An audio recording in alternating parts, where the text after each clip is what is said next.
ನಮಸ್ಕಾರ ಸ್ನೇಹಿತರೆ, ಎಲ್ಲರಿಗೂ PKV ಕನ್ನಡ ಯೂಟ್ಯೂಬ್ ಚಾನಲ್ಗೆ ಸ್ವಾಗತ ಸುಸ್ವಾಗತ. ಗೃಹಲಕ್ಷ್ಮಿ ಯೋಜನೆಯ 12 ಮತ್ತು 13ನೇ ಕಂತಿನ ಹಣ ಇನ್ನೂ ಬರಲಿಲ್ವಾ? ಸೊ ಇಲ್ಲಿದೆ ನೋಡಿ, ಗೃಹಲಕ್ಷ್ಮಿಯ ಲೇಟೆಸ್ಟ್ ಇಂಪಾರ್ಟೆಂಟ್ ಅಪ್ಡೇಟ್ಸ್ ನ್ಯೂಸ್ ಸ್ನೇಹಿತರೆ.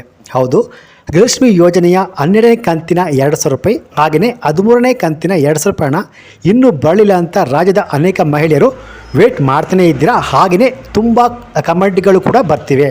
ಸೊ ಯಾರು ಕೂಡ ತಲೆ ಕೆಡಿಸ್ಕೋಬೇಡಿ, ನಿಮಗೆ ಇಲ್ಲಿದೆ ಭರ್ಜರಿಯಾದ ಲೇಟೆಸ್ಟ್ ಇಂಪಾರ್ಟೆಂಟ್ ಅಪ್ಡೇಟ್ಸ್ ಸ್ನೇಹಿತರೆ. ಸೊ ಯಾರು ಕೂಡ ಈ ವಿಡಿಯೋನ ಸ್ಕಿಪ್ ಮಾಡದೆ ಫುಲ್ ವಿಡಿಯೋ ನೋಡಿ, ಹಾಗಿದ್ರೆ ಮಾತ್ರ ಫುಲ್ ಇನ್ಫಾರ್ಮೇಷನ್ ನಿಮಗೆ ಅರ್ಥ ಆಗುತ್ತೆ. ಸೊ ಬನ್ನಿ ವಿಡಿಯೋವನ್ನು ಶುರು ಮಾಡೋಣ. ಅದಕ್ಕಿಂತ ಮುಂಚೆ ನೀವಿನ್ನೂ PKV ಕನ್ನಡ ಯೂಟ್ಯೂಬ್ ಚಾನಲ್ಗೆ ಸಬ್ಸ್ಕ್ರೈಬ್ ಮಾಡಿಲ್ಲ ಅಂದರೆ ದಯವಿಟ್ಟು ಇಲ್ಲಿ ಕಾಣುವಂಥ ಸಬ್ಸ್ಕ್ರೈಬ್ ಬಟನ್ನ ಪ್ರೆಸ್ ಮಾಡಿಕೊಳ್ಳಿ.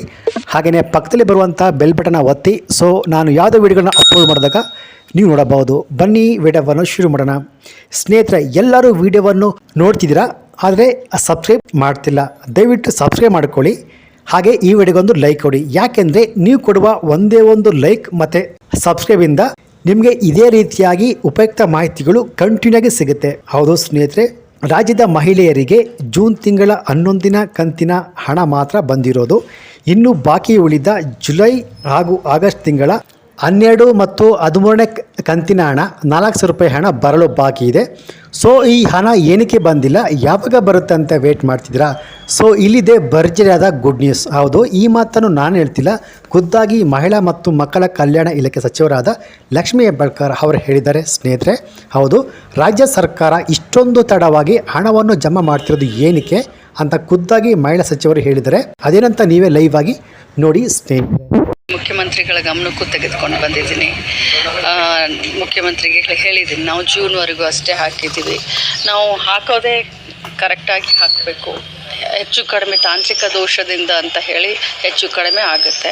ಬಟ್ ಕರೆಕ್ಟಾಗಿ ನಮಗೆ ಆಯಾ ಕಂತನ್ನು ಕೊಟ್ಟುಬಿಟ್ರೆ, ಫೈನಾನ್ಸ್ ಡಿಪಾರ್ಟ್ಮೆಂಟ್ನಿಂದ ಆಯಾ ಕಂತು ನಮಗೆ ಬಿಡುಗಡೆ ಆಗಿಬಿಟ್ರೆ ನಮಗೂ ಕೂಡ ಸ್ವಲ್ಪ ಟೈಮ್ ಸಿಕ್ಕುತ್ತೆ ಜನಗಳಿಗೆ ಹಾಕಲಿಕ್ಕೆ. ಸೊ ಮಾನ್ಯ ಮುಖ್ಯಮಂತ್ರಿಗಳಿಗೂ ಹೇಳಿದ್ದೀನಿ, ಇಲ್ಲ ಕ್ಲಿಯರ್ ಮಾಡ್ತೀವಿ ಅಂತ ಹೇಳಿದ್ದಾರೆ. ಸೊ ಎಷ್ಟೇ ಒತ್ತಡ ಇದ್ರೂ ಗೃಹಲಕ್ಷ್ಮಿ ವಿಚಾರದಾಗ ಲಕ್ಷ್ಮಿ ಯಾವುದೇ ಕಾರಣಕ್ಕೂ ಕೂಡ ಹೌದು ಖಂಡಿತವಾಗ್ಲೂ CM ಅವರ ಗಮನಕ್ಕೆ ತೆಗೆದುಕೊಂಡು ಬಂದಿದ್ದೀವಿ. ಚೀಫ್ ಸೆಕ್ರೆಟರಿಗೆ ಮಾತಾಡಿದ್ದೀನಿ, ಫೈನಾನ್ಸ್ ಡಿಪಾರ್ಟ್ಮೆಂಟ್ ಅವ್ರಿಗೂ ಮಾತಾಡಿದ್ದೀನಿ. ಯಾಕಂತಂದರೆ ನಾವು ಕೊಡೋದೇ ನಿಜ, ಯಾವುದೇ ಕಾರಣಕ್ಕೂ ಈ ಯೋಜನೆಯನ್ನು ನಾವು ನಿಲ್ಲಿಸೋದಿಲ್ಲ ಅಂತ ಘಂಟಾಘೋಷವಾಗಿ ಎಲ್ಲ ಮಂತ್ರಿಗಳು ಮುಖ್ಯಮಂತ್ರಿಗಳ ಸಮೇತ ಹೇಳ್ತೀವಿ. ಆದರೆ ಡಿಲೇ ಯಾಕೆ ಮಾಡಬೇಕು? ಇದು ನನ್ನ ಒಂದಿದು. ಸೊ ಮಾನ್ಯ ಮುಖ್ಯಮಂತ್ರಿಗಳಿಗೆ ಹೇಳಿದ್ದೀನಿ, ಆದಷ್ಟು ಬೇಗ ಬಿಡುಗಡೆ ಆಗುತ್ತೆ. ಕೆಲವೊಂದಿಷ್ಟು ಜನರಿಗೆ ಲಾಸ್ಟ್ ಜೂನ್ ಬಂದಿರಲಿಲ್ಲ, 80,000 ಇಲ್ಲ ಅದು ಆಗಿದೆ. 80,000 ಜನರಿಗೆ SC STಗಳಿಗೆ ಸ್ವಲ್ಪ ಪ್ರಾಬ್ಲಮ್ ಆಗಿತ್ತು.